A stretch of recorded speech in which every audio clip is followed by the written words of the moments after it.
I coltelli hanno questa indicazione. Allora, in più poi abbiamo il portacoltelli, che è semplicemente un tessuto con la spazio per mettere i coltelli e il logo di MasterChef.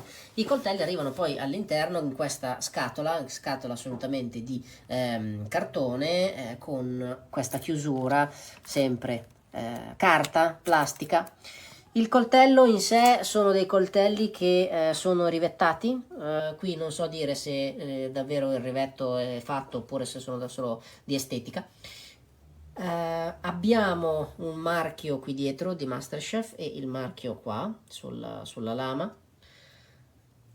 Passiamo al tipo di acciaio. Abbiamo un acciaio X50, un acciaio inossidabile. L'acciaio X50 è solitamente utilizzato per le lame più piccole, per le lame che devono magari essere un pochino più flessibili, e non viene utilizzato per questi coltelli. Cioè, un coltello fatto con acciaio X50 di questa tipologia non è un coltello di alta qualità, perché bisognerebbe usare l'X60, che è un acciaio molto più pesante, mentre qui tutti sono X50. L'X50 è lo stesso acciaio che utilizza ad esempio l'IKEA nei propri coltelli, non so se si riesce a vedere, però questo è un acciaio, vedete, X50, quindi con 10-15 euro è la qualità di un coltello dell'IKEA. Quando comprerete questi coltelli non vi aspettate la qualità, è semplicemente che c'è il marchio di MasterChef, niente di più.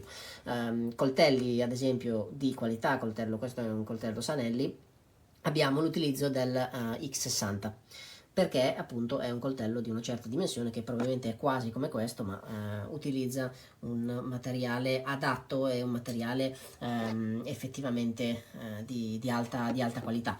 Il mio consiglio è, a meno che vogliate davvero, perché vi piace MasterChef, di comprarvi piuttosto un set di coltelli, anche solo 3, presi singolarmente, arriverete a pagare probabilmente la stessa cifra. Considerate che un coltello del genere di Sanelli riuscite a trovarlo su Amazon anche intorno alle 25 euro scontato, quindi è un fantastico prezzo, e avrete dei coltelli che vi dureranno in pratica per tutta la vita. Ciao!